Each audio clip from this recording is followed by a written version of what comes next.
Hey everyone, Dennis here. I'm with Joey. How you doing? and we're here with Marc Fernandez. and we're here on the Collider Games podcast talking all about the latest video game news. A lot of stuff happening last week. Let's start off here. Last week, Yeah. Friday, before we're leaving for work.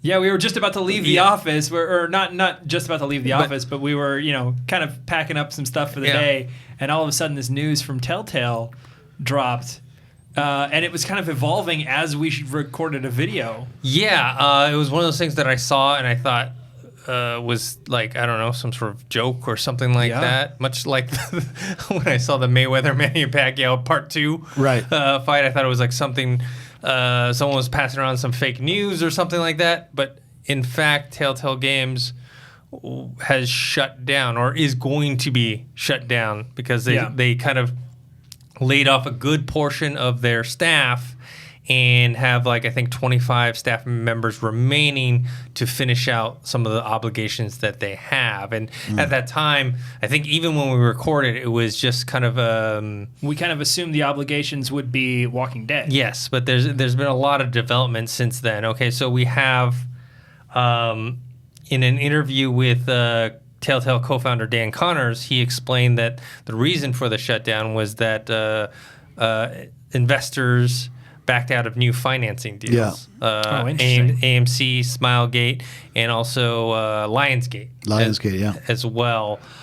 Also, there's been, I think, a class action lawsuit that's being filed by one of the ex-employees talking about how they didn't have any notice because when they were laid off, they received their paycheck up until that day, no severance, and then also, I guess, with a company that size, they needed some sort of 60-day warning or something like that. Oh, really? Wow. Yeah. Okay. Yeah. Walking Dead the final season has been pulled at Telltale's request. There had been, people had thought the 25 people remaining on staff was to work on that game so that they could finish it out and sell it. It's been pulled. Stranger Things has actually not been canceled. Oh, really? Yes. Netflix has decided that they want to keep it going, so they're actually looking for other developers to continue the game. One of them, which Marc, you'll find interesting, is the Devolver Games has thrown their hat in the ring.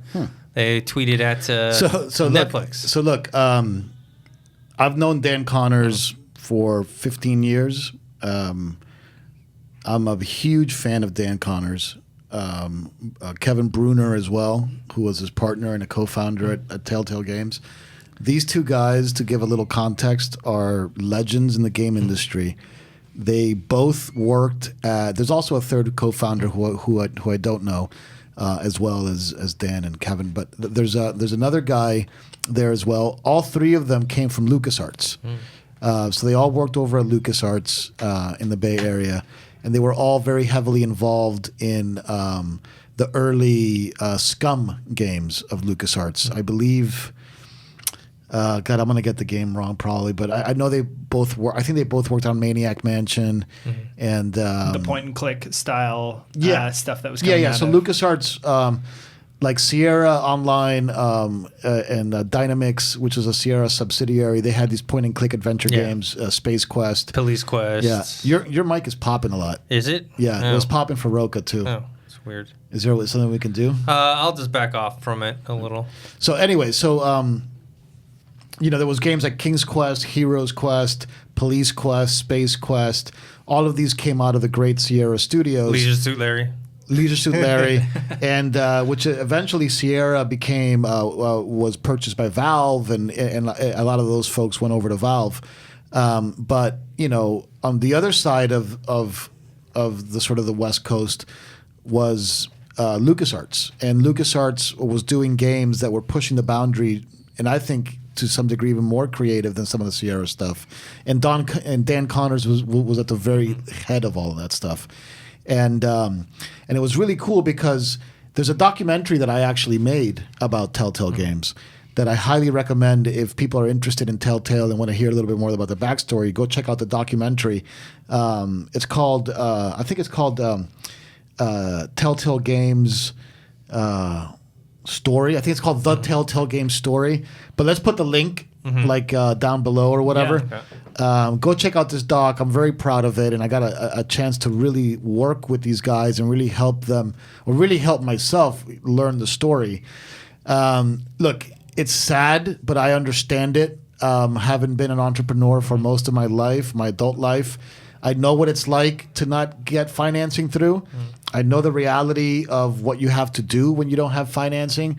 Ultimately, people don't realize, I think, how difficult it is to run a business, how much hard work it is to make sure that there's enough money to sustain the business. And look, it's sad to see, but now we know, like, we pretty much know this as truth, even though it's all conjecture, that the revenues they were making were less than what they were spending, you know. Video games, it's a tough business, and it's a very expensive thing to make.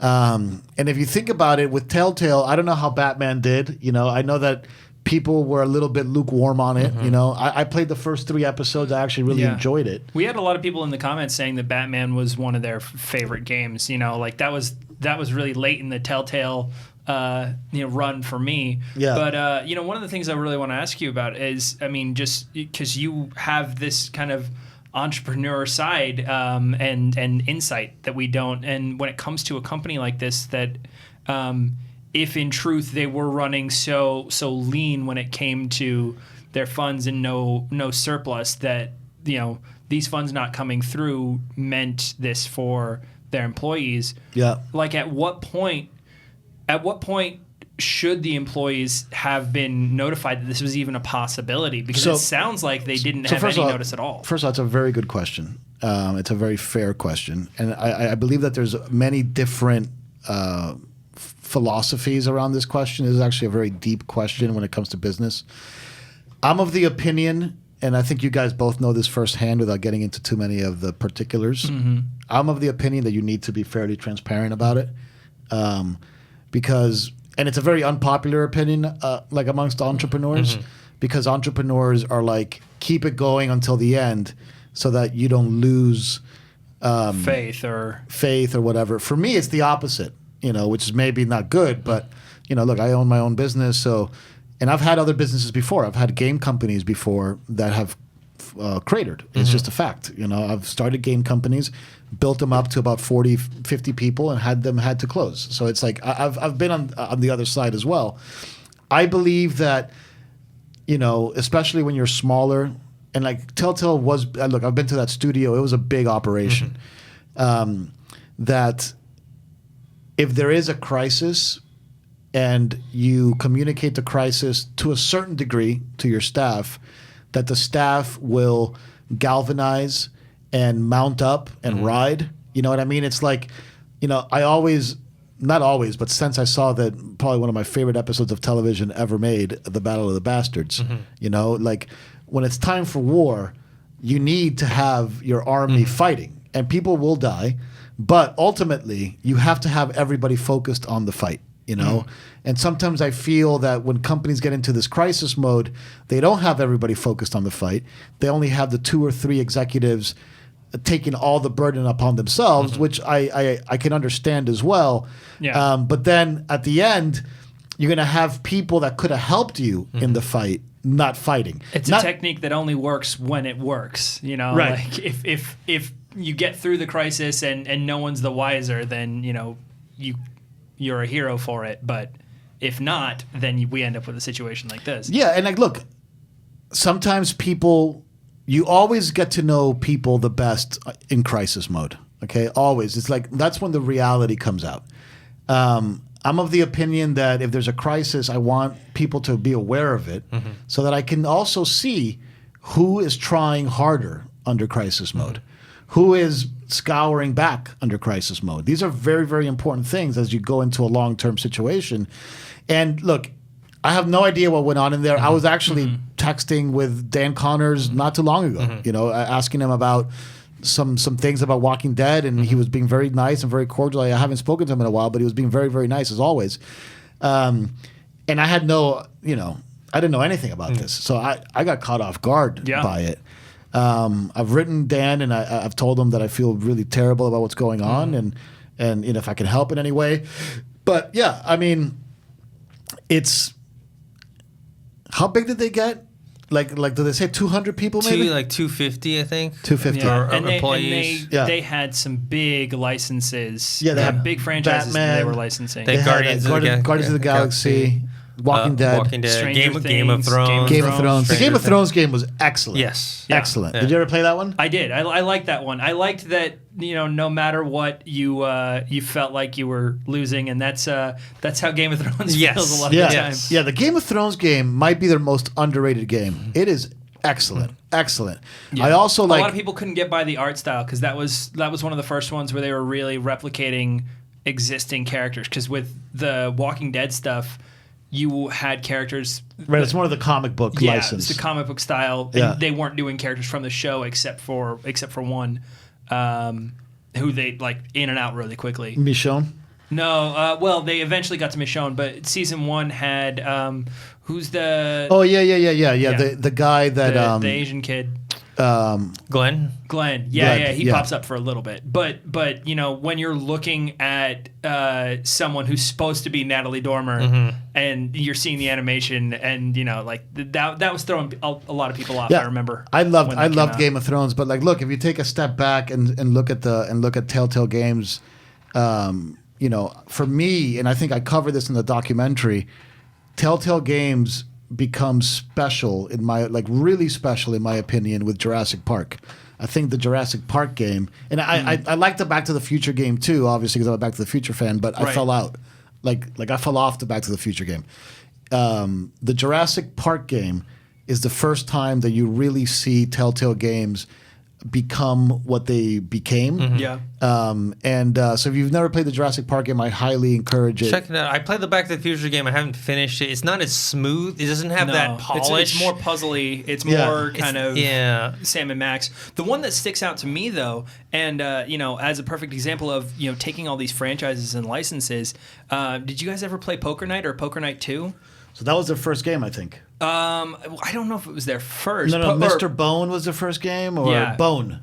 So Poker Night 2 is the one that I played, and it's just such a simple concept. It's it's a poker game, multiplayer. Except the players that you're playing against are franchise characters from a whole bunch of other things. So Poker Night 2 had Ash from Evil Dead, Claptrap from Borderlands, Sam and Max, and then it had Brock Sampson from Venture Brothers. And they just licensed all these things, and it's these random-ass characters talking to each other during a poker game. This is such a great, simple concept. Yeah, that sounds like, because... But licensing that must have been... that's the big thing. So I do believe that Poker Night was their first game ever, the first one. I believe this is true. I know Bone...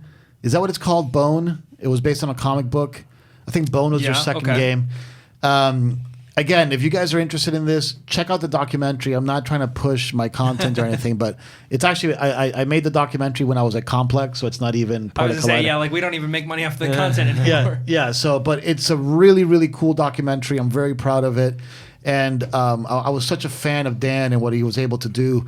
Everybody in the gaming industry knows that licensed games are dangerous.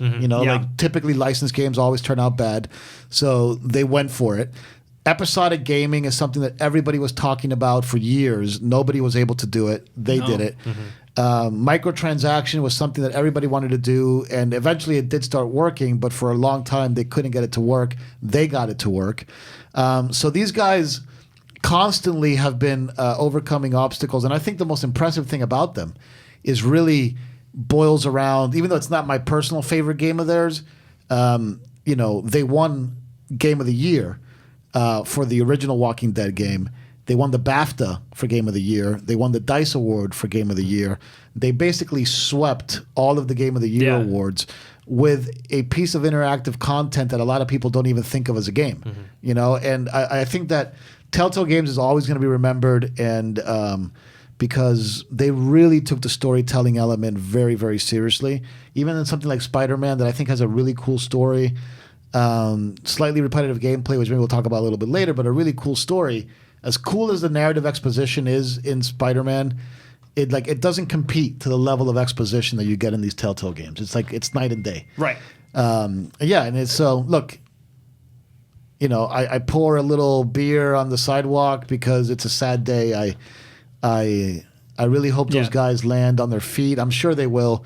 But I'm talking more about the designers and the developers. If you watch this doc, you'll see that I interview a lot of not Dan Connors, not Kevin, right? Like the guys that just worked there. The leads on the projects, and awesome stuff. But yeah, it's over here. Telltale Games story mode. It's story mode. That's what they call it. Yeah. And you can find that on the Complex YouTube channel. But I'm sure if you just type in Telltale Games story mode, you'll find it on YouTube. Yeah. Check out the doc. I believe it's a 22-minute doc. Let me see real quick here. It's loading up. But yeah, I was a big fan of Telltale Games. The first one, obviously, that got me into it was Game of Thrones because of my love of Game of Thrones. Mm-hmm. But then later, I started playing some of their other games, and it is more of like an interactive storytelling versus like a full-blown video game. Yeah. But the way that they can connect you emotionally to the characters and to the decisions that the characters make, I don't know. It's something very unique in the video game space. Yeah. So I mean, I think that like they definitely started to you started to see the pieces of the formula as they kept on going, and especially when they started to just pick up more franchises and more licenses, it started to become a bit cookie cutter. Mm-hmm. I know that I think the last one that I played was the Batman one, and or season 1 of the Batman one, and first 3 episodes I was okay with, and then by episode 4 or 5, I felt like that one dropped off for me.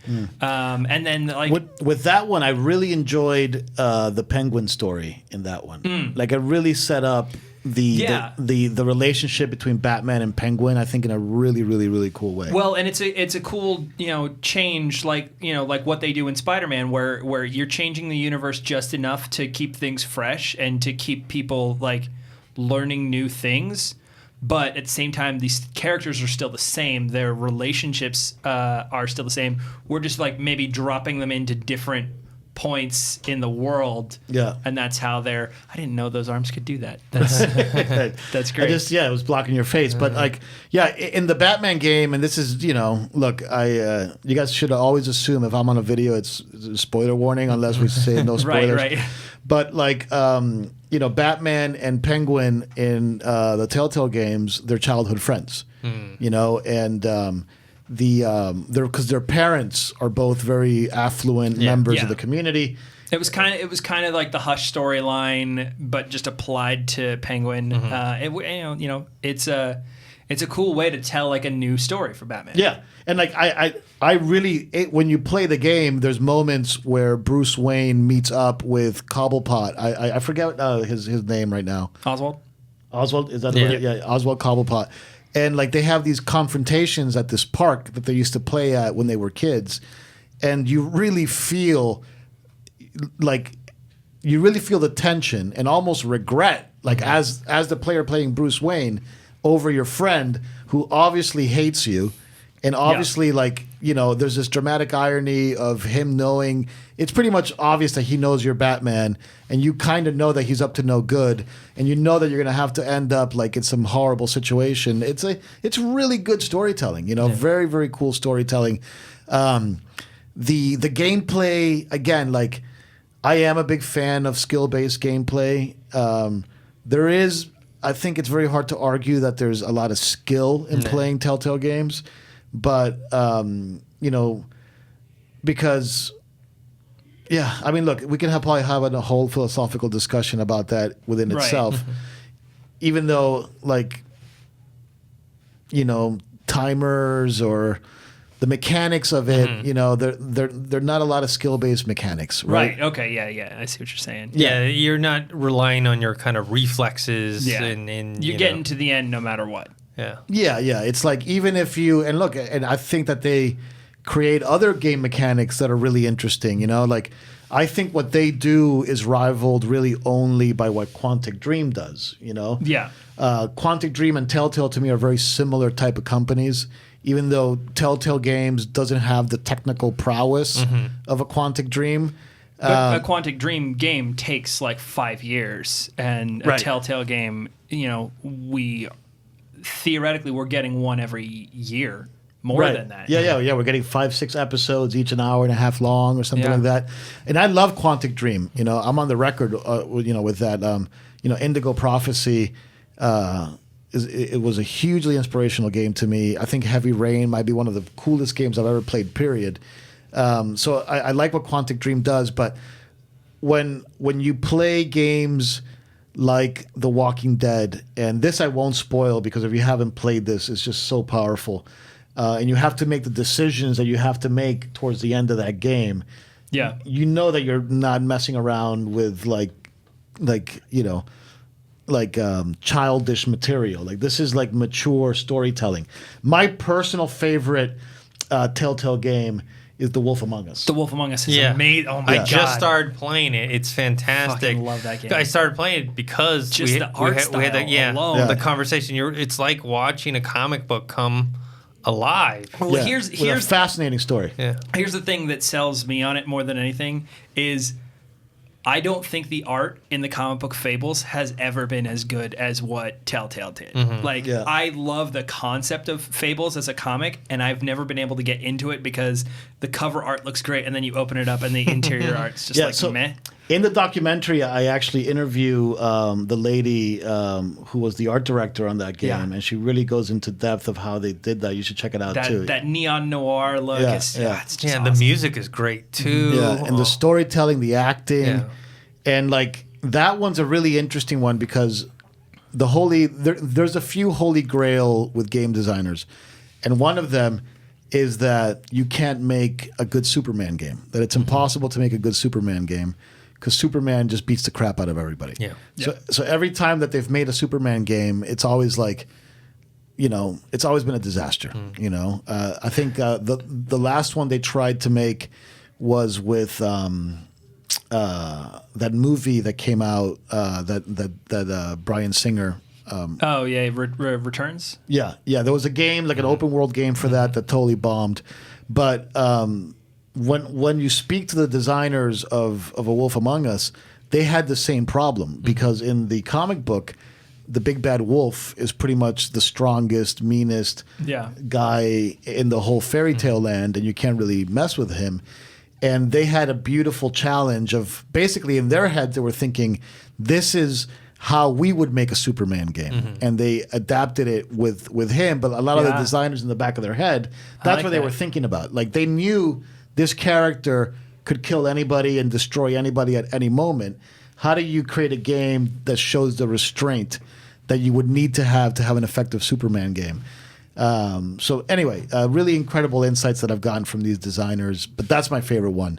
That one I won't spoil either. Yeah. Yeah, please don't spoil it. I'm on Yeah. episode 3. I'm loving every minute of it. I love. It's a great detective story. Yeah. That's the one that Now I'm upset because we won't get a yes. episode season 2. Yeah. Is it true they had announced a sequel? Yes.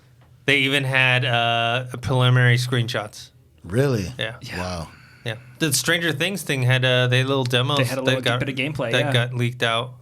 So the only other Telltale game that's been nominated for Game of the Year, and I've never played it, is the Borderlands one. Tales from from Borderlands, I have that. I just haven't played it. I played Walking Dead. I played Back to the Future, Game of Thrones, and Wolf Among Us. Tales from the Borderlands was a great marriage for me because the original Borderlands art style really matched what they had for Walking Dead, what Telltale had. They had already had the license for Claptrap in Poker Night 2. And, they'd nailed the comedy. They'd nailed the balance of, serious story versus, wackiness. They do some big things in that game with the Borderlands universe. And that's the most recent Borderlands game we've gotten is Tales from the Borderlands.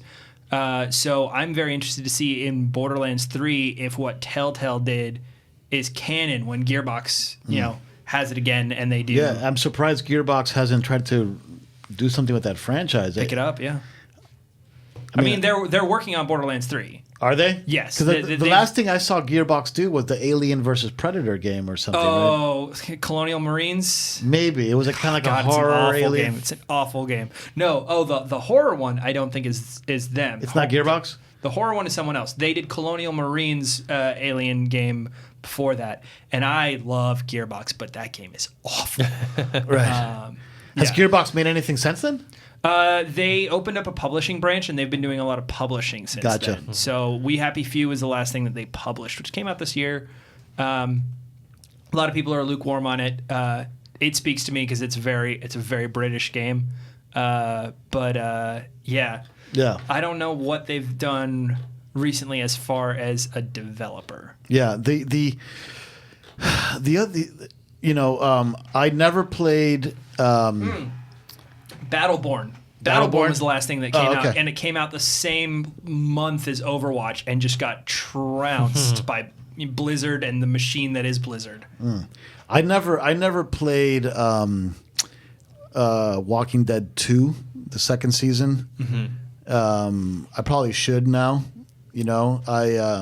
I never finished Back to the Future, even though I did get it started. It kind of felt clumsy to me at times. Yeah, it wasn't polished the way that these games, the ones that you play later on, where you feel like really an interactive movie, interactive television series. The Back to the Future one felt a little more like when you're talking about Sierra and those kind of move around, click. Yeah. It was very much like that. Right. It was actually exactly like that. Puzzle, like combining objects. Yeah. The Jurassic Park game is excellent. I highly recommend Gotta it. check that one out. The Walking Dead obviously is their masterpiece. Like, not my personal favorite, but a masterpiece without a doubt. Right. The Wolf Among Us, just absolutely awesome. The Game of Thrones game is a binge-worthy game. Yes. Like I started playing it before all the episodes had come out. Uh-huh. So I was anxious, when the hell's the next? Me too. I was like, when's the next episode coming out? I was fiending for it. I want to see some House Forrester stuff show up in the this show. Oh, right, House Forrester. So I have a question for you guys. Do you think that the way that they sold their games hurt them in the long run, where releasing these episodes every month or a month and a half? Because I know, with the Game of Thrones one, I was playing it episode by episode, and they really didn't have okay, this is coming out on this date. It was more okay, you'd get a alert or a teaser trailer, yeah, hang tight, and then almost okay, it's coming out in 2 weeks or something like that. Well, were we paying episode by episode? Yeah. Well, you could buy the season pass, which you would get the whole season for. Yeah. Or you could buy episode by episode, which was more expensive. What I'm saying is, did that detract from maybe people's experiences in the sense of, instead of binge playing it, just having it and playing, let's say, all 5-6 episodes in a row, do you think that hurt it? It's possible. Look, I'd have to look at data for that. But ultimately, this was their dream. Their dream, their vision was episodic gaming, and a lot of people have tried to do the same thing. And you're right. And it's funny because I've tried to do it as well. Also, I think I did it once fairly successfully when I was doing this Dexter Facebook game, where we had a very preset schedule of when all the episodes were coming out. And basically, the episode would air on Sunday, and then the game episode would air on Monday. And we were able to... you're doing a weekly schedule. We were doing a weekly schedule. Yeah, I think that's the way you need to do it. Because from a developer side, what is the appeal of episodic gaming? Is it just that you get to release and you get to recoup some of your costs before the full game is finished? You don't have to, because game development is a very long, arduous process, Quantic Dream. With episodic gaming, the idea is you're able to get the games out to the public quicker. Yeah. But if you don't have a schedule for it, I think it hurts. Basically, episodic gaming is disappeared, and it's all become now you call it DLC. You know, now it's just DLC is just a part of it. When it's ready, it's ready. Yeah. But look, Telltale tried to do different things. They they weren't marching by the beat of any drummer that they knew of. You know, they were just trying to do their own thing, and it's sad that it kind of, you know, it didn't fail. Like Telltale Games Telltale's successful, a legendary company, but you know, like beloved too. Yeah, but then we look at, you know, like we're talking about some of our favorites that they've done, but you know, the Guardians of the Galaxy game, I remember when they announced that, and I was like, this is perfect. This is a great marriage. You know, you've got the comedy of Guardians of the Galaxy. They've proven that they can do. That one I haven't played. Is it good? No idea. Never played it. Okay. That one flew under the radar. It flew under the radar. The marketing fell apart. I don't know what happened. It came out, I think. I'm pretty sure. Are all the episodes out? I don't think so. I don't think all the episodes are out. Are they? And then the other one is the Minecraft story mode.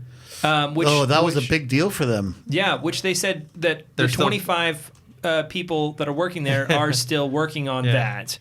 But that was announced so long ago. That's out though? Is that season 2 that they're working on, or story mode? Let me see. Hold on. Guardians of the Galaxy. Because that's actually how I got the name for the doc. Story mode. Because they were working on that game when I was there, and that's how I got the name for the doc. Story all mode. the Guardians are out. All the Guardians. Yeah. How many episodes? 5. I should play it. Yeah. I bet you it's good. Let's see, Minecraft story mode. Yeah. I think it was just because you catch the marketing for maybe you catch it for the first for the announcement, or you catch the marketing for episode 1, and then when it gets to episodes 2, 3, 4, and 5, just the amount that people catch that marketing is just falling off. Yeah, there's a lot of fall off. You're right. Yeah, you're right. There's a lot of fall off in that model. Yeah, there was two seasons that were completed of Minecraft story mode. First season had 8 episodes, and the second season only had 5. But they did complete First season had 8. Yeah. Wow. So they're working on the 3rd season then. Yeah. Jesus. Wow. So it would be only that game and Walking Dead that got 3 seasons. Yeah. Well, yeah. Well, Walking Dead also had that Michonne special. And the season they're on right now is the 4th season for Walking Dead. Is it?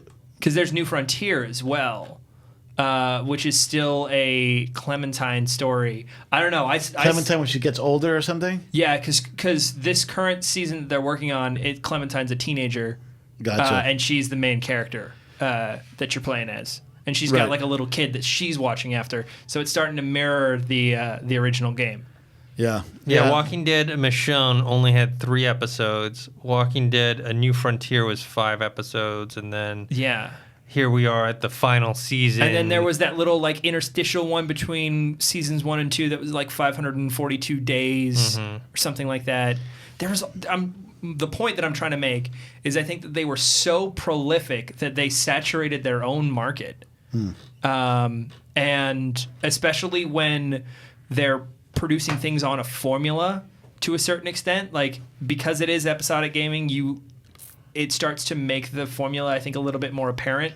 You know, what happens, what they know needs to happen in a season 3 or at the end of a season or at the end of episode 4 or something like that. Yeah. If you keep on churning out this stuff, like eventually the cracks in the wall start to show, and I think that was maybe what happened as far as their revenue. Well, and also the Telltale game engine was great in the beginning, but I think it started to show its age later on. Like, I think also when you have games, like what are the most popular games out there? Minecraft, Fortnite, COD. You know, all these games are rapid twitch games. You know, there's a lot of playability. There's a lot of gameplay. Yeah. You know, gameplay mechanics, I should say. These story games, I think, appeal to an older audience. Yeah. Well, I think for a younger audience, it was a refreshing change of pace, but it couldn't become the new norm. Yeah. You know, it wasn't going to. Yeah, I mean, look, it's a sad thing, but it is what it is. And Dan Connors is a very smart dude. I'm a huge fan of Dan Connors. I know I've plugged it 6 times. Watch the documentary and listen to him talk. I mean, like he knows his stuff, and you can learn a lot from him if you're into the creative space or you want to do creative stuff on your own about what it actually takes to get it done. Dan Connors is a special guy when it comes to that stuff. Yeah, so I think we're all gonna miss Telltale Games. Yeah. And Yeah. hope that maybe some sort of new iteration in a new company, comes out. I think a lot of people were hoping that someone like a Microsoft, who's been swallowing up development studios, that they would have purchased Telltale Games. I'm surprised that nobody came in for the golden parachute, to be honest. Yeah, because the rescue. Think about that. If someone like Microsoft had bought Telltale with just that brand name, they could have just been like, okay, on the next generation, all Telltale Games are exclusive to the Xbox. Think about how many people would be buying that console. Yeah. Well, and one of the selling points of Telltale Games was that they were simple enough to be played on your phone. Yeah. Imagine if they couldn't be played on the Apple App Store. Yeah. I remember the first time I ever played Wolf Among Us was actually leaving Telltale after the documentary, flying across the country, playing it on my phone. Mm-hmm. But even back then, on my iPhone. And it was great. It was absolutely great. A great experience even on the phone. Yeah. So look, obviously, as you guys know, Mike Wilson is one of my closest friends, and he is the CEO, or actually, I don't know if he's the CEO anymore, but he's the founder and the chairman of Devolver.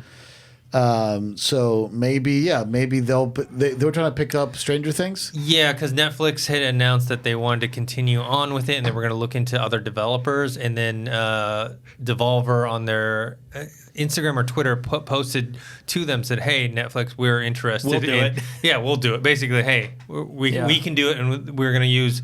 I think they had an engine. What was it called, like Neocode or something like that." I'm not familiar with any Devolver episodic kind of choose your own adventure games. Yeah, because Devolver's a publisher; they're not really a developer. Mm-hmm. Yeah, but maybe they're going to be able to put them in contact with a specific developer. Yeah. The only other ones that I know of that are doing this kind of stuff, Don't Nod, that did Life is Strange, that it's being published through Square Enix, and Big Bad Wolf. Which is a much more indie version of this, publishing through Focus Home Interactive. They're doing a game called The Council right now, which I'm playing episode 4 of, and they feel like the early idea of episodic gaming. They feel a little more like they haven't fully stretched their legs yet, but there's potential there. So I mean, I think that maybe this is an opportunity for. Like a not necessarily a young studio, but I would love it if it got handed to one of the couple studios that Microsoft purchased. Yeah, like a Ninja Theory or Compulsion or something like that. I think to your point, I think somebody like Quantic Dream needs to make more games, or they need to not create these 3-5 year opuses. Yeah. I haven't finished Detroit yet. Mm-hmm. I was liking it a lot. You liked it. Yeah. Did you play Detroit? No. I'm liking it, but I haven't finished it yet. It wasn't like Heavy Rain where I couldn't leave the house, where it was like, okay, I can't leave the house. There's certain games where you can't leave the house. Detroit wasn't that, but it was still very, very cool. But it looks so good. The production value of it is so high that if you're telling a story, you can focus. And the Quantic Dreams are great storytellers, so I don't want to make it seem like they don't focus on the story. But like there is a middle ground where you can iterate and produce more content, a la Telltale Games, and maybe get more content. And look, but maybe that was one of the reasons they fell apart, right? So so like, what do I know? but the point is that we're gonna miss them. Yeah, yeah, they definitely left their mark on kind of like video game history. The community will remember this. Yeah. All right, so moving on to, there's a little bit of Spider-Man news in terms of, in an interview with the creative director, Brian Itahar. Is that Itahar. He mentioned that Spider-Man was intended to be the Iron Man of video games. And, it was supposed to kick off this whole universe of potential future Marvel games, that not just Spider-Man, but maybe we'll see an Avengers video game, or I'm just speculating here based on what he said. Like maybe there'll be an Iron Man game, a Thor game, a Captain America. For Insomniac specifically? No, for Marvel games. So where I heard this quote was on the Kind of Funny Games spoiler cast that came out a couple days after the the game, we actually sat down with Coy and Caboose and Dorian to speculate wildly on what'll be coming out after Spider-Man. And this was one of the quotes that kind of fueled the conversation, is that they said that, like, when he was talking with Marvel, that, like, what they always went back to was, this has got to be the Iron Man. This has got to be what Iron Man was for the Marvel Cinematic Universe. And, you know, we've heard tell that Square Enix and Crystal Dynamics is working on an Avengers game.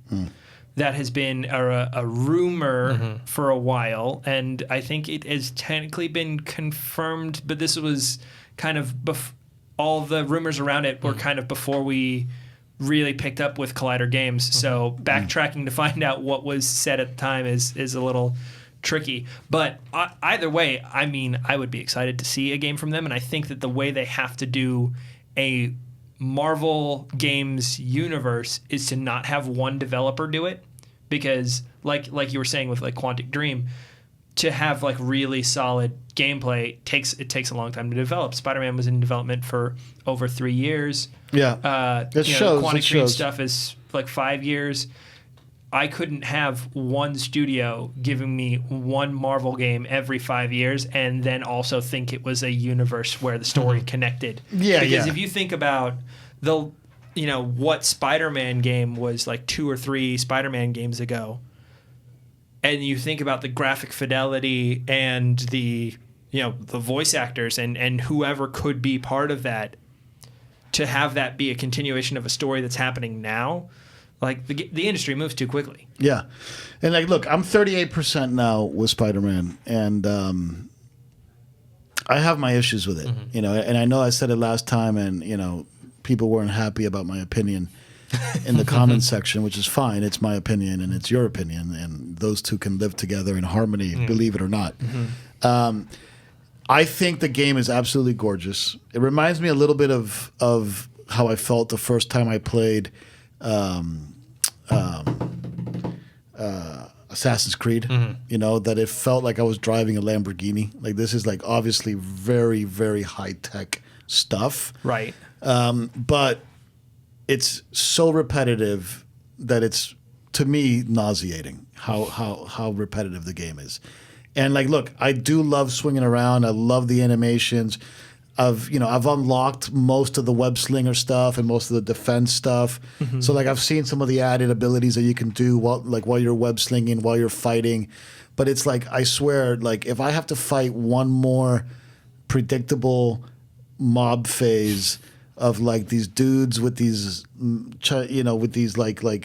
demon masks, and then you get like the guy with the whip, and then the heavy, and then again, it's like, oh, there's a guy with the mask again. Wave 1, wave 2, wave 3. Eventually, you're going to get a guy with a shield and a guy with a jetpack, and that's about it. Yeah, I got the guy with the shield already. And it's just like, come on, guys. Like, really? Like, I'm 38% through the game. I've only had 2 boss fights. And both boss fights came very, very early on in the game. I won't count the boss fight at the party. Right, no spoilers, but like, there's a boss fight at the party. Yeah, it's funny. Like that was one of the more change of pace, creative scenes. I like that one a lot. You're there and you're 38% through. Okay, I'm piecing together just how much side story stuff you've been playing. Probably not much. I'm like trying to power through. That was my thought. It was like, if you were feeling it was really repetitive, then maybe you've been playing a lot of side story stuff and not been playing the main story. To me, I think that like if you're enjoying something, you don't see the repetitiveness of it. Like, there are plenty of people who play Space Invaders, and they don't find Space Invaders repetitive. And it's funny that you say that, because I was thinking the exact same thing. Space Invaders, Pac-Man. I was even thinking Tic-Tac-Toe. Yeah. And then like Tic-Tac-Toe is very repetitive, very predictable at times. But Tic-Tac-Toe has the advantage that it's multiplayer. Like, grinding in WoW is worse than grinding in Spider-Man, obviously. Yeah. But WoW has the benefit that it's a massively multiplayer online game, right? Yeah. You don't get that with Spider-Man. But I think for a lot of people, you get the benefit that you're Spider-Man. You know, and it's a great that's benefit. a big benefit. It's a for huge people. benefit. I mean, that's the reason why I'm still playing it. Last night, I swear, I was playing it, and I'm playing it on a 4K projector. So I'm actually projecting it, and it's like nice and big and looks absolutely gorgeous. I finally got the homecoming suit. I collected all 50 backpacks and got the homemade suit. Oh yeah. Okay. So you're doing a lot of the repetitive stuff. You are so a lot of the side missions and things like that. Because I didn't have all 50 backpacks. I didn't have 30 until I'd finished the story. Right. But I know you're going for suits and things like that. So right now in the story, I'm playing as Miles, and I'm trying to like get to see Aunt May or something. Okay. So that's where I am in the story. Yeah. How is that second act? It's got to be second act. Second act. Yeah. I'm gonna try and not spoil too many things, but there's some twists and turns coming up. They're like most of the one-on-one But like in terms fights, of gameplay, like how does the gameplay evolve from where I am? It's gonna be more about at playing as Spider-Man. The boss fights are gonna have something new to throw at you. Playing as MJ and Miles, there's gonna be some like stealth stuff that is interesting and new and story driven. Playing as Spider-Man, But the gameplay of that, it's like this kind of poor man's stealth on rails gameplay. Yeah. That it's like, and like using the old mechanic of Metal Gear Solid and Hitman of throwing the quarter, right? You know, and like getting the people's attention and then going the other direction. It's cool, but like. But I don't think that the gameplay is what sells this game. The swinging mechanic is great. It's great. But I don't think the gameplay is what sells this game. I think what sells this game is that especially if you're playing through the story with any relative kind of pace, I think the story is worthy of what we've been getting from the Marvel Cinematic Universe. And first of all, I agree with you. The story is very, very well done. And I just finished that scene where Doc Ock makes a big breakthrough with the neural technology and the mind control stuff. And the story is great, but I feel myself grinding through the gameplay to get to the next cutscene. Funny enough, going back to Telltale Games, I think I enjoy the QuickTime events more than I enjoy the repetitive combat. Because the combat, at first, remember, I was on this show, it was very, very challenging for me. Like when I first started. Yeah. Now it's like second nature. I can whoop anybody's butt. I'm playing on the medium level, on amazing or whatever. So the combat is no longer challenging. Now it just feels like I'm just grinding through the enemies.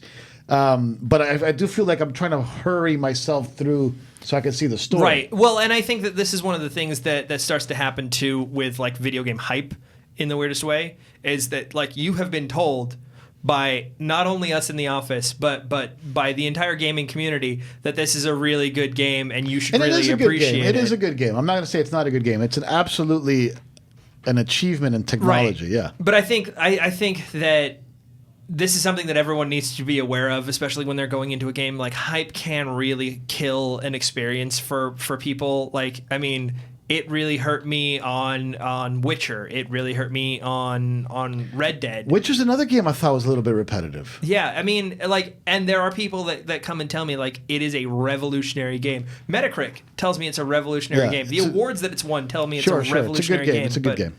It's one of those things that, like, once too many people tell you that, then you're sitting there looking and waiting for the revolutionary thing, and then something happens, and you're like, oh, that was it. I mean, that's look, cool. I think Fortnite is a revolutionary game. Yeah. And I think Fortnite was able to bring a gameplay mechanic so simple but so beautiful, because it was already multiplayer.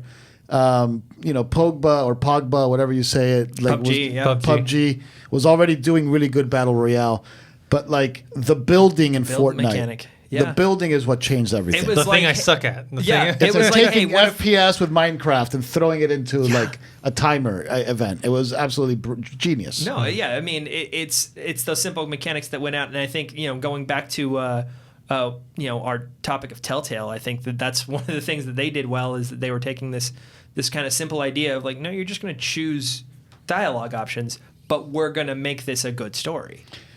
You know? Yeah. And like, it's funny. Do you guys? There's a little bit of a video game trivia, nerd stuff. Do you know where the phrase "QuickTime events" comes from? The first time I ever encountered a QuickTime event game was Dragon's Lair in the arcade. Yes, absolutely. It wasn't named that back then, but you're absolutely right that is where it comes from. I assume it has nothing to do with the QuickTime player. No, nothing to do with the. It's actually the actual phrase "QuickTime event," and somebody in the comments might correct me, even though I'm 99% sure this is right. Comes from the game by I forget this video game designer's name, legend who made Outrun. The game is called Shenmue. Oh yeah, Shenmue. Yes, Yeah. I remember playing that game. Yeah, Shenmue on the Sega Dreamcast. Yes, I remember that. You ever play that game? No, I've heard a lot of hype around the third sequel one? It's the third one because they had 1 and 2, and then because the game was marginally successful, they didn't really make a third one. But obviously through it got cult following. status. But the designer of the game, I forget his name right now. Like I want to say, God, I forget his name right now. Like I used to be like This laptop's really helping us this episode. Yeah. But he did Yu Suzuki. He did Virtual Fighter. Yu Suzuki did Virtua Fighter. He did Space Harrier. He did Outrun. He did Afterburner. He was like he was like Sega's Miyamoto. Yeah. Gotcha. Basically. Yeah. And like his work, his like passion project was Shenmue, and it's one of the most gorgeous, beautiful games I've ever played. On the Dreamcast, I remember playing this game and not believing that this game was even possible. So I highly recommend like a walk down memory lane. I think you can play it on the Xbox. You can buy an old version. of it. So where does the QuickTime term come from? So anyway, inside the game, there was these QuickTime events that were basically like Dragon's Lair or like Spider-Man, where you would have to, time the button presses to certain animations. And Got it. And the funny thing is, like in Spider-Man, with all this complicated fighting mechanic that I still don't think is as good as Arkham. Even though it's pretty fluid, the combo of the attack and the counter is fluid. Yeah. Some of my favorite moments of the game are the QuickTimer events. Yep. Yeah. Which is kind of like weird to me. Well, this is the thing. I don't think that we're in so one of the things, first of all, is to keep the Spider-Man combat interesting. Upgrading the web items and using the gadgets and finding ways to. Spider Bro is so overpowered. It's like Spider Bro is great. It's so useless to use the other ones, but Spider Bro. Well, no. So those are the suit abilities, but you've also got a wheel of gadgets, a GTA 5 style. Yeah, which are also great, like the electric web and like the other little drone and like the bombs and stuff like that. Yeah, it's great. It's great, and you're right. The combat takes another level. Because I have to pretty much, like, I've learned that if you come across a bunch of mobs, you got to drop the Spider Bro, like, at the beginning of the fight. Like, if you know you're going to a fight, I use that special swing to, like, boost up your focus. When you land, you drop Spider Bro, you beat the crap out of everybody, you drop another Spider Bro, and that's usually enough to end like, a phase or a wave or whatever. So, anyway, look, it's an awesome game. I just, like, I feel like I'm grinding... rats in the dungeon in EverQuest just so I can get my next piece of loot and my next cutscene. So, where I still think a game like, Hitman,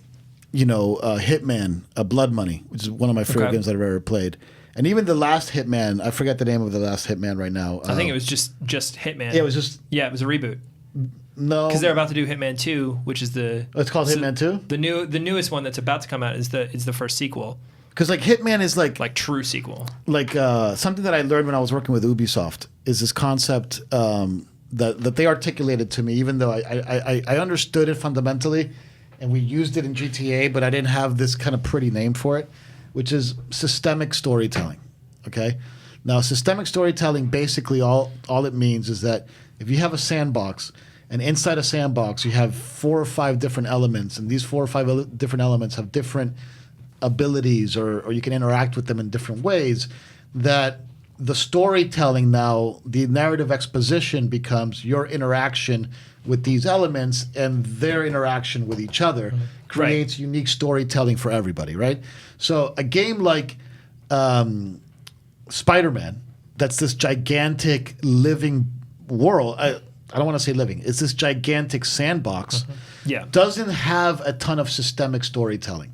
It just feels like here's this. It's a linear storytelling system. Yes, in this gigantic sprawling map that I don't feel takes advantage of the sandbox. You know, like there's side missions, there's there's like base raids, there's the research stuff, but it's like I don't know if you guys remember Spider-Man 2. I believe it was called Spider-Man 2 on the PS2, like the first open world Spider-Man, and like those stupid missions where you had to go rescue the balloons. Like it's funny because I actually saw a backpack in the game that has Spider-Man and a little kid saying thank you for the balloon. Yep, which is definitely a Spider-Man 2 reference. Yeah, it's definitely like a little Spider-Man 2. I thought middle finger, or not middle finger, but it was well known at the time that it's like it's just the dumbest, most boring, banal gameplay you can imagine, and like it just seems to me that even when you look at something like Marvel Powers United, that's not nearly at the sophistication level of Spider-Man. It's not even close to it. You walk away from it saying, wow, I've never felt that before. I've never seen that before. Where Spider-Man, this game is gorgeous. It's beautiful. The mechanics, I found maybe one or two bugs. I actually have found some bugs in the game that are game breakers. At times when you walk into one of the dungeons, sometimes you clip through the rooms and it doesn't let you actually proceed. You have to like restart the whole game. I've never run into that. I've actually found a few game breakers in there. It's okay. You just restart the game and it's fine. But I just feel like I'm still playing that very first game. You know, like. Yeah. Well, I mean, to me, the appeal was we've had all these parts for so long. We've had, I go back to Shattered Dimensions that had so many of these elements. We had cool Spider-Man 2 that had this open world. We've had all of these elements. Why have we not had them in one game? And this was literally just taking the pieces, putting it together. This is when Chevy builds their 707 Hellcat, and it's just like we've had all these pieces sitting around. This is nothing revolutionary. Look, and like if I were to grade the game from 1 to 5, if I were to grade the game from 1 to 5, I'd probably give it a 4. So it's a very good game. I mean, like it's a good game. But I've been looking forward to this game from the second it got announced. I'm a huge fan of Spider-Man. But so, what are your critiques of the game? Do you have any? I would say I have some specific critiques. There's definitely a lot of filler stuff to fill out the map, but I don't think that's what because when you said it was grindy, I assumed that you were talking about the stuff that I had played. For me, it's just grindy. Like, here's a new mission. Hey, Peter, go check out Clark or whatever. It seems that there's something fishy going on at the warehouse, and you go to the warehouse, and it's the guys with the masks. Right. And it's just like there's no chance. Or I've seen some different gameplay where you're like scaling at the wall and like getting like the spotlight on you. I think that the problems with this game for me are kind of more industry issues in that like I like the linear story that we got, and we needed Spider-Man to be an open world story, and then having those two pieces that fits together kind of clunky. Like it's a very good linear story. I see what you're saying. And Spider-Man needs to be an open world game. So if you have this linear story that's so good for Spider-Man, and this game needs to be an open world, honestly, it might have worked better as a Telltale game. The way Batman has this very linear story. I totally see what you're saying. But one of the things that I appreciate is that when it comes to choices in this game, they don't have you make choices, and so that's why I didn't want a Telltale game with this, because Peter Parker's a better person than I am, and I would have made much worse decisions. Marvel's not letting Peter Parker do kick some old lady in the head or something. You know what I mean? First of all, those are very, very good points. But there are. So look, let's go to the linear story thing for a second. the way that GTA handles linear storytelling, the way that WoW handles non-linear storytelling, I should say, for both games, is that you unlock nodes, and different nodes start to give you different mission threads. You know, so you walk into a new city in WoW, and you got 7 different mission givers, and you can kind of pick which mission you want. You kind of do it in your own order. In GTA, it's masterfully done that you start unlocking mission givers all over town. And there's obviously like a main story mission, but you can explore. Here, it's like there's no quest givers. It's like either the main story mission or Spidey says, man, I should cruise around town and see what I could find. And then 35 seconds later, hey, Parker, it's Mary Jane. Can you go kill some more people with masks at another warehouse? It's like that's literally okay. Yeah, I see the complaint there. No, quest givers would have been good. Especially since that's what we're used to in an open world. I think it was a risk to take to use the patrol situation. We've seen backlash from it in that especially because they're not fun. Some people, all right. I mean, again, that is an opinion that someone can have. Sure. No, but by fun I mean dynamic. Okay, you get like a little red mark that says, "Hey, there's some bad shit going on here." You go to it. It's 5 or 6 mobs guarded around the police cars. You kill them. You get your crime token. You move on to the next one. It's procedural. It's not like there's anything. There's nothing else to it other than that. So once you've done one, you've done them all. So why? Do I you know, but I mean, doing I could go tell Perry the same thing about running marathons or whatever she does for fun. It's repetitive, but some people enjoy it. Yeah. And I think that's like that's ultimately what it boils down to is that you enjoy the game mechanics enough where it doesn't get tiring for you. I didn't need it to be fresh or new. Where it gets for me, I need a game loop. Mm-hmm. Okay, and a game loop basically says, like the game loop is, here's the start, here's the challenge, here's the reward, here's the start. Okay, that's a game loop. So when you enter into the challenge is supposed to be like in an ideological way. It's supposed to be Spider-Man is fighting crime around Manhattan, right? Yeah. That's the big idea, okay? The execution in the game, Spider-Man, and it's funny, this has been like this since Spider-Man 2, since the one on the PS2. Spider-Man cruises around town. It's basically the same exact enemy setup for every single one. And So the challenge doesn't change, okay? So I see what you mean. Yeah. To use the running analogy, when you're running, you're trying to beat your time, right? So there is a reward, right? The reward here is the token, right? Like the crime token. So what does the crime token do? The crime token unlocks certain suits, not all of them. Yeah. Only some of them, and it unlocks some of the abilities, right? Like some of the gadget abilities. So it's a grind. It doesn't change. Yeah, I mean, I think for me, a lot of the reward is also in the interaction that Peter and Spider-Man and like Yuri and MJ have with the world. Like, for me, I was collecting all the collectibles not necessarily to see what the collectibles were, but to hear the voice line that comes with them and hear the little nuggets of story that come from that. And with the backpacks, I felt that. With the backpacks, like I had a lot of fun because every backpack felt like an Easter egg of sorts. Yeah, exactly. That's one of the biggest things. And I think the game is chock full of Easter eggs. And I think that's the mentality you need to have when looking around, like playing around in the city.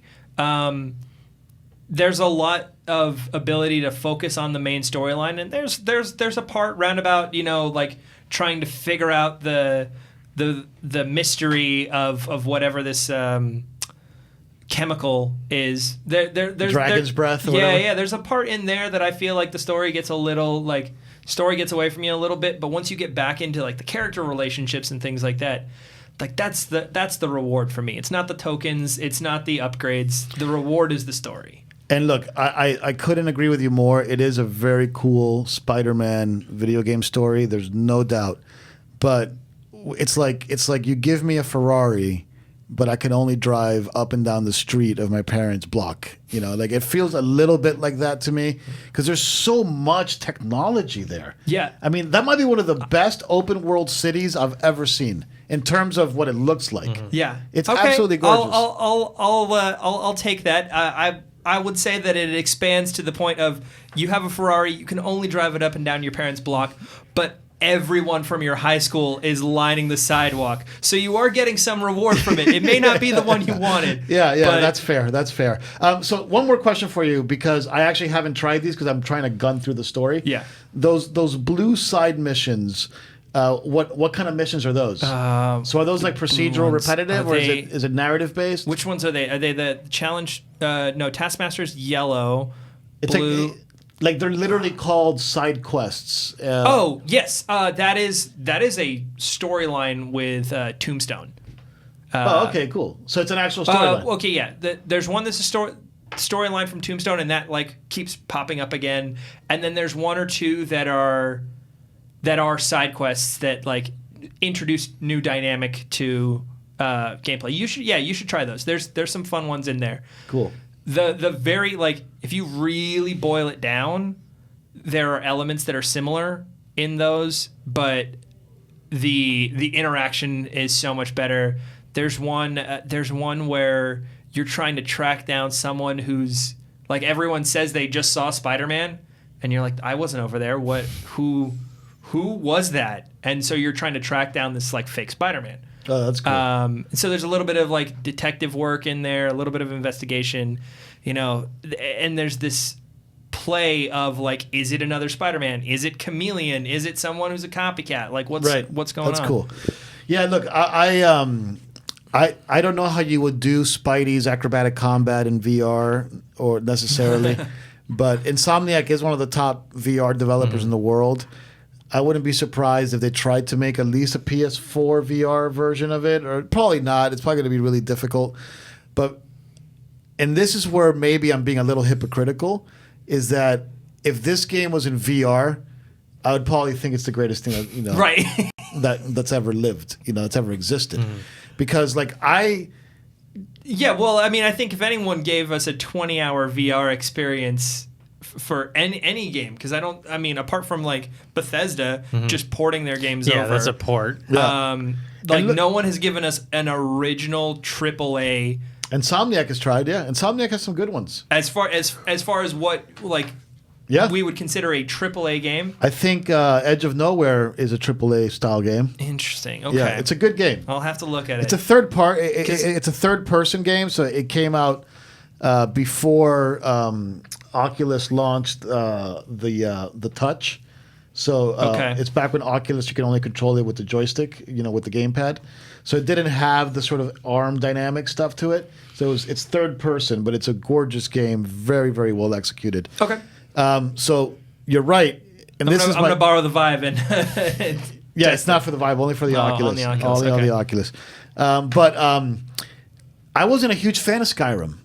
Like when it came out. Like I again, it was another one of these things where I thought the dungeons were a little repetitive. You know, Skyrim in VR, I think, is one of the greatest things I've ever experienced in my life. So Yeah. you know, there is some hypocrisy there to the medium. You know, like if I'm there sitting at a TV and doing the same thing over and over and over and over again, I get the monotony. Feeling the experiential thing of it in VR makes it a little bit more interesting for me. But Yeah, anyway. and I think for a lot of people, for the gaming audience in general, like part of that experience was just this world. You know, like this world for a lot of the gaming audience was as enticing as VR is to you. Yeah. Look, I think I'm going to finish it. I'm going to try to finish it. I'm 38% already. Yeah. I say this story is worth finishing because this story has. Unfortunately, I was some checking cool out the elements video of the spoiler review that you guys did. Okay. And Coy spoils the biggest spoiler. Like, I'm not going to say it, but Coy spoils I was like it. trying to give so many warnings on that. Really? You got it spoiled for yourself? No, you gave great warnings. I just didn't think, like, I just wanted to catch a little bit of the top, you know? I didn't think Coy was going to jump in with the biggest spoiler in the first second. If you haven't checked out that video, check out that video. It's a lot of fun. I will tell you, we said that we were going to record that video at like 5 o'clock, and he called me at 4:15 saying, I'm here in the story. Where am I? And I'm like, you're literally on the final boss fight. All it is left is final boss fight and cutscenes. Stop playing. Come over. We'll pull up the cutscenes so that you can just watch them, and you'll just skip the final boss fight, and then you can give your reaction. So he was so raw off of seeing that scene, right, that he had just he had literally just watched it 20 minutes ago. right. So, how close am I if I'm playing Miles trying to sneak over to Aunt May? How close am I to the end of the story? And you're 36%. 38. I didn't do much of the side missions, and I finished at 60%. Okay, so I'm about halfway through. Yeah, you probably a little bit more. Well, you did all the backpacks, so yeah. The backpacks I did just because I wanted I like to role play. Like I'm an RPG guy, so like I like playing some of the stuff as the homemade Peter Parker. Yeah, and then like some of the stuff like. Tony Stark gives me the nicer suit and I can go to the nicer missions. But man, that homemade suit looks incredible. Yeah, the fabrics and everything. The fabric looks in the shoes. It looks awesome. They did such a great job with the graphics of this game. I mean, I love that, like, regardless of whether we're praising it or criticizing it, that we end up talking about Spider-Man every podcast. Yeah. Look, it's one of the biggest games of the year. We always knew that coming into it. I think we've done like a dozen videos on it. I've got people asking, like, did any of you play Shadow of the Tomb Raider at all? Like, right. Dorian did. He had a review. Came out as well. Look, he had a review Red Dead Redemption is gonna I think start conquering the conversation a little bit when that. Yeah, I mean, we have Odyssey coming out fairly soon next week. Assassin's Creed, next Friday. What's that? It's the new Assassin's Creed game, but they just it's like taking Assassin's Creed. And gave up on Assassin's Creed. Putting a Greek, ancient Greek skin on it. Yeah. So, I gave up on Assassin's Creed. So I'm definitely gonna play that game and check it out. That's another game that looks incredible. The visual looks fantastic. And then we have Red Dead coming. Well, Call of Duty, Black Ops, as well. Then Red Dead, Fallout, and then Fallout. Yeah, and then. Did you guys try the new Rainbow Six? No. Yeah, it looks interesting. I might pick. You're adding more to our list. Yeah, this is the saturated part of the year. Yeah. Red Dead is the game I'm looking the most forward to. I still haven't finished Forsaken. I think I'm at the final boss fight on Forsaken. Yeah. Red Dead, I'm very, very excited about. That comes out in October, right? Yeah, end of October. October 25, 26. I can't remember. I cannot wait to see what they do with the online for that. Well, that one's not coming out till November. So the online expansion is coming out later? Yeah. Okay. And it's technically going to be a beta. Public beta. Oh, really? Yeah. Is there any details on the specs? No, not really. No. I think that they've talked about learning a lot from GTA Online and applying what they had out of some of their best heist packs and things like that crazy. Yeah, I mean this is I've seen a lot of similarities in the way they're rolling out this to how they rolled out GTA Online, and I think that they've basically said GTA Online was where we learnt how to make Red Dead Online. Right. So that's awesome. And look, Red Dead Online is where they maybe learned how to do GTA 5 online, right? I mean, like Red Dead Redemption. Yeah. Do you guys remember the bounty hunter system in Red Dead Redemption? Well, they actually talked about that as well. It's like what they did for Red Dead Redemption really sparked GTA 5 Online. I can't remember what interview this was with. I think it was an IGN interview with like a Q&A with the developers. But yeah, it's been a cycle of one fuels the other, fuels the next. It's gonna be epic. It's going to be absolutely epic. I cannot wait. I cannot wait. I've thought about reinstalling because I played GTA 5, but I played it on the Xbox 360. Yeah. You haven't played the next gen version of it? I haven't. I loved it. I loved the story of it. Like I thought the story was fascinating. I thought GTA 5 was the first GTA game that I was able to enjoy since working there. You know, because I was so detached from anything having to do with it that it was a completely new experience for me, and it was awesome. That mission where you take out the Mark Zuckerberg with the cell phone. Absolutely incredible. I'm playing through Red Dead Redemption again right now to like remind myself this because I haven't played it since like 2010. Yeah, I haven't played it since it came out. So it's really good. Playing through again. You know what? I'm appreciating it a lot more than I did last time. Is there still an online community playing the multiplayer? I haven't jumped in. Okay. I'm playing it on my 360, so playing it on an older the system. multiplayer, like me and my buddies, like we used to run home after work and just throw on Red Dead Redemption and just do the multiplayer and like the different heists and like the different Alamo, like conquering the Alamo and then just killing people and then getting the bounties on you and then seeing how long you can keep the bounty before dying. Yeah, and then ride on your horse and try to run away. Oh God, it was the best. Absolutely the best. I loved it. And the zombie expansion was awesome for it. Yeah, so anyway, good stuff. We got to get out of here in a few minutes. I just want to run through some of the other news. Are you bringing in Dorian? Or? No, I mean, right now I think we got like 5-6 minutes left. So let's just run through some of the news. Fortnite, cross-platform. Fortnite Season 6 finally going to go cross-platform for Season 6 PS4. starts today. Starts today? Yeah. Oh, Season man. 6 starts today. Does the PS4 cross-platform beta also start today, or is that? Yes, in beta form. Yeah. So finally on the PS4 you can go cross-platform? Yes. So Xbox, Nintendo. So, but what does PS4. that mean, beta form? Like, are they going to strip? How are they going to strip down that functionality in any way? I think all that beta form means is if there's bugs, don't bother us. Yeah. Don't bother us. Or they reserve the right to pull it at some point. I'm sure it'll go fine and everything. But I mean, it's just a case where people have been joking that Fortnite's even bigger than Sony, because Sony had the stance of no, we're not going to do this. We're not going to do this. Xbox and Nintendo, we are. Yeah, we're okay with it. Yeah. And Sony had to bow down, and we talked about this when we did our Fallout 76 in-game intro reaction. Like, we're probably not going to see that cross-platform, cross-play in any other game. Like, we're probably not going to see it in Red Dead 2 online. We're not going to see it in Fallout 7. It takes a game the size of Fortnite. Yeah, I think this was a special case where Sony's like, fine. This is the one people are complaining about, Well, so now, isn't it going to set a weird precedent? Sure. As it's going to say, you have literally no reason to not do it with any other game. You've proven you can do it. You do it with Fortnite. Why can't you do it with Blackout? Why can't it's you not that do they it can't, with it's that they don't Firefight? want to. Fortnite is just so big, and it's just like, it's all about playing with friends. So now, like, I have an Xbox One. I can play it with you now. Yeah. On your PS4. So, which is awesome, because now I can play with my nephew, because my nephew's on the PS4. So now, theoretically, us three and, like, Dorian can hop on a game and play together. I haven't played in a while because I don't have a good squad. But yeah, I'm down to play. I hope you guys are better than me because I suck at building stuff. I can kill people. Not good. I cannot build the building stuff is really tough. Yeah.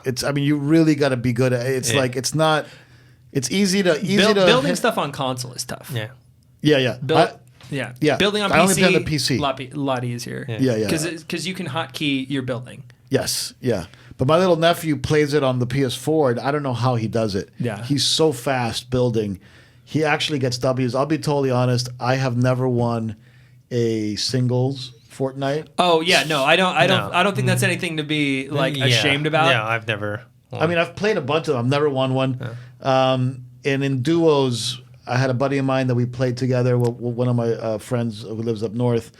We came close, never won that either. So I've never won a Fortnite. Me either. Okay. I mean, I've played quads, and I've gotten top 3 a couple times.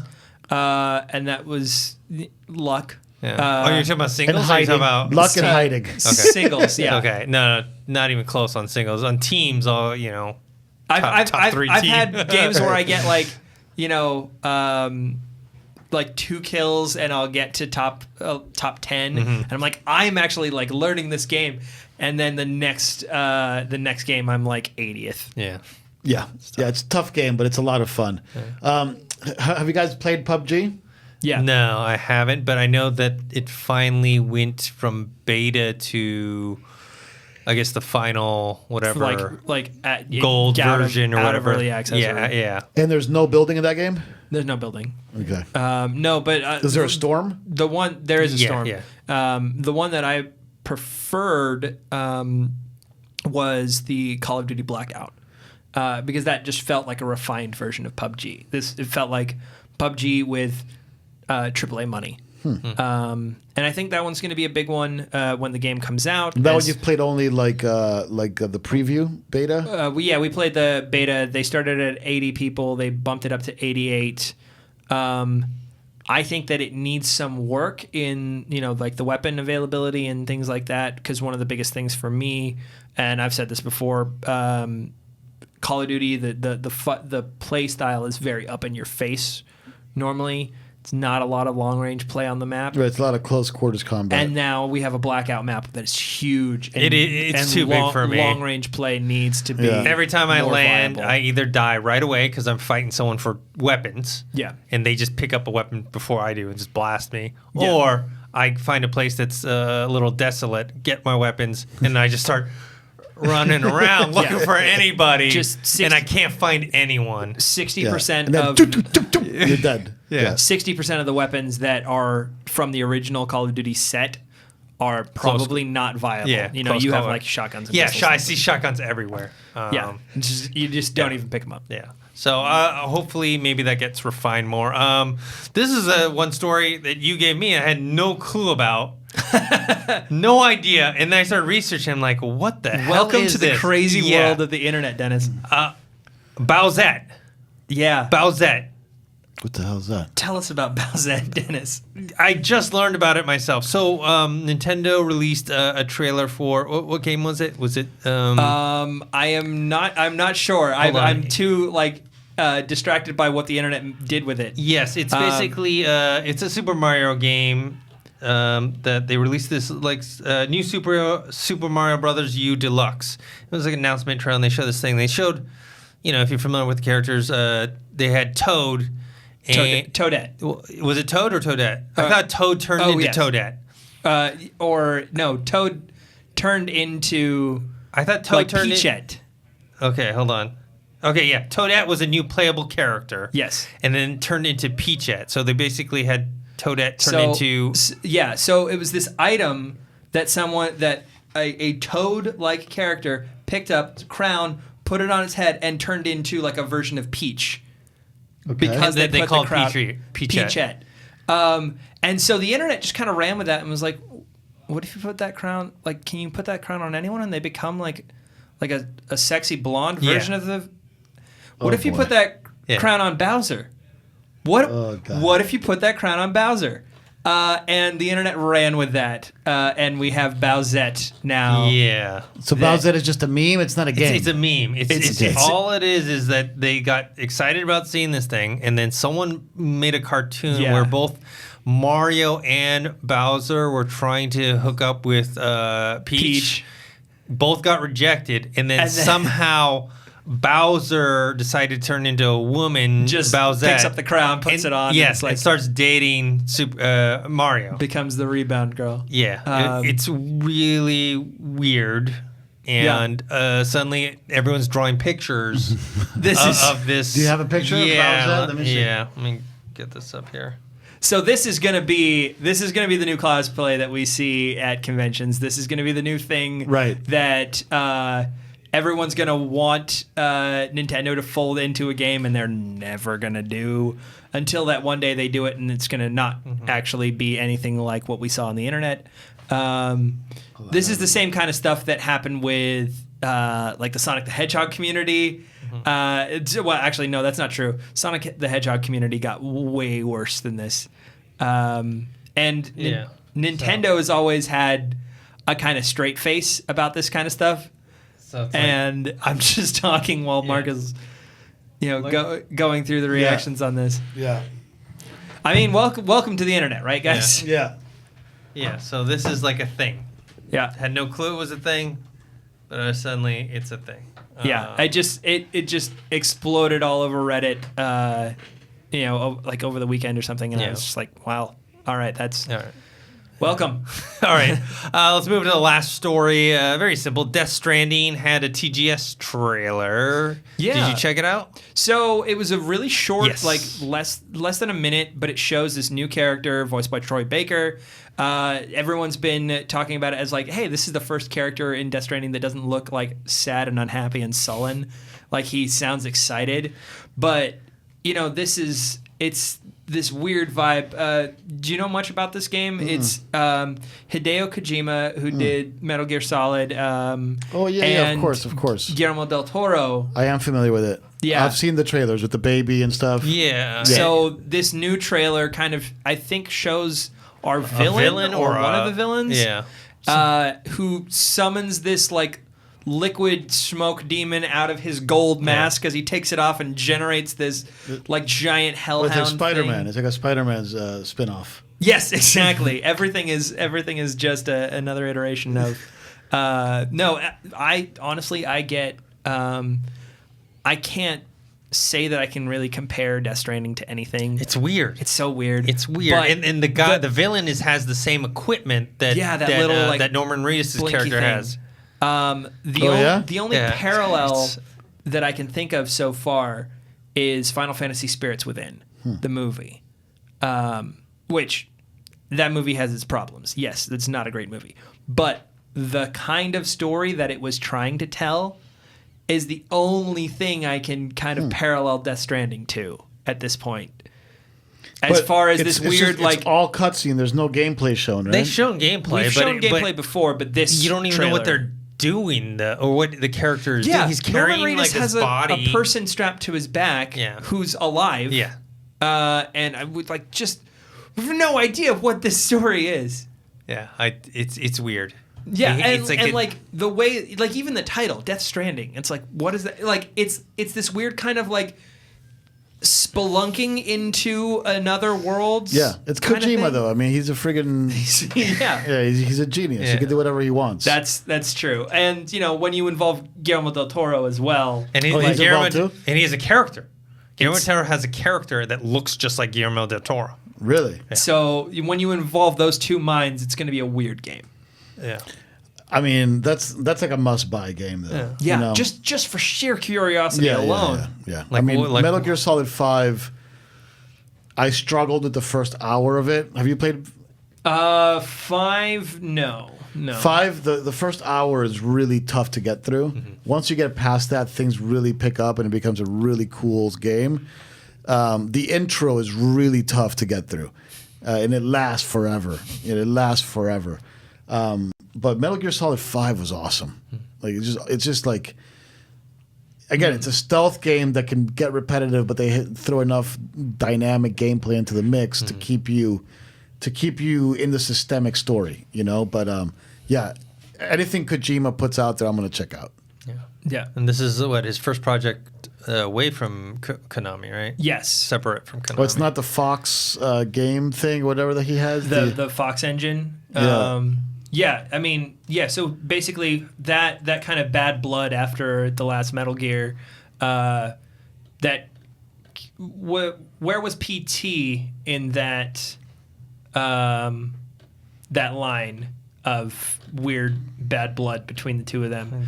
I don't remember the sequence of events, but ultimately it ended with Konami and Kojima splitting, Kojima doing his own thing, and this being the first true game to come out of his new space. It'll probably do great in Japan. Yeah. It'll probably do decent in Europe, and it'll do it'll do great in certain pockets of America, and not even be on anybody's radar in others. Yeah. I mean, I need someone like Conan O'Brien to pick this up for a clueless gamer or something like Just that. to see, yeah, that's what I need. Like, that's the push to get it into like everyone going. If you had to guess what the gameplay is, what would you guess the gameplay is? I would say, I mean, it's third-person perspective. I have no idea. Yeah, because it's not like you can dodge roll big bosses. I haven't seen any type of like weapons. No, it's just that flashy light thing. And it seems like it's going to be stealth. Powers. There's going to be stealth in it. Yeah, but it's not going to be like a tactical stealth. It's going to be. I think the gameplay is actually going to be similar to what we got through like Beyond Two Souls or something like that, or maybe even similar to a Heavy Rain. I don't know if the story style will be like that, but as far as third person walk around, like exploration, click on stuff. Yeah, I think it's gonna be more like that. Then that would be different than anything Hideo's ever done before. But I don't put it past him to say, "Hey, I'm going all in on the story." Yeah, I mean, because the intro, actually, that you say, it's interesting. The intro to Metal Gear Solid 5 is very much like that. Yeah, and it's just when painful you look at Norman storytelling. Reedus' character in this, there's no special abilities. There's no like. Oh, Norman Reedus is like modeled. He plays the main character. I mean, it's his face and his voice, like. Because like the one trailer that I saw is the one where it's like there's like a baby. Yeah. And there's like water like seeping over some rocks under a bridge or something. And you got like Mads Mikkelsen popping up as well in that one. Yeah.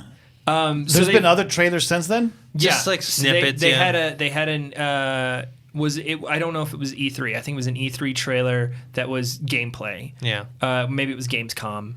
And then this new Tokyo Game Show one it feels like it's a cutscene before a boss fight, like randomly in the middle of. But the environments are all the same so far, right? Yeah, it's like Reykjavik or something like that. I don't know if we're gonna get a change of scenery for different levels. Like some post-apocalyptic thing. Yeah, but it's more like a desolate nature, like nature. It's that's like desolate. Greenland, Yeah, you're not seeing like destroyed buildings or anything like that. Isn't it nice to be Hideo Kojima? Or you can just do whatever the hell you want. People say, "Hey, I can do whatever the hell I want," and then there's people that can really do whatever the hell they want. I think you're playing Norman Reedus as a delivery man. Yeah, you like deliver these bodies like. And like sensitive equipment to areas, but like only areas that people can walk to because I have no idea. I'm so confused. And then there's that like the thing that you can see into another world, or maybe you can see things that were just invisible that have always been there. Right. And then there's the invisible there's some sort of creature thing, like evil spirits, demons, apparitions that you have to avoid. Very curious. Yeah. So. I want to play like I want to sit down and like play this with like my grandfather or something and try and explain it as I'm playing it. Like I don't know. Yeah. I don't know what to tell you. Yeah, definitely something, and it's coming out 2019, early 2019. Yeah, it's not a this year project. Yeah, but it's like early 2019 if I'm not mistaken. So it'll be after the big holiday rush of games. Right. Which maybe we'll get some more information on it. Yeah. I believe we could get information until the day of launch and still not know what it is. Yeah, definitely. All right, guys. That's it for this episode of Collider Games Podcast. Thanks for joining us. Make sure you subscribe to our YouTube channel, youtube.com/ColliderGames. Also, subscribe to all our podcast feed. This podcast is on the Collider Factory one. Subscribe there. We also have a bunch of other cool stuff. Collider Sports, Collider Podcast, Collider Games, and our main channel, Collider Videos, that will cover movies and television. So thanks for joining us, and we'll see you guys next time.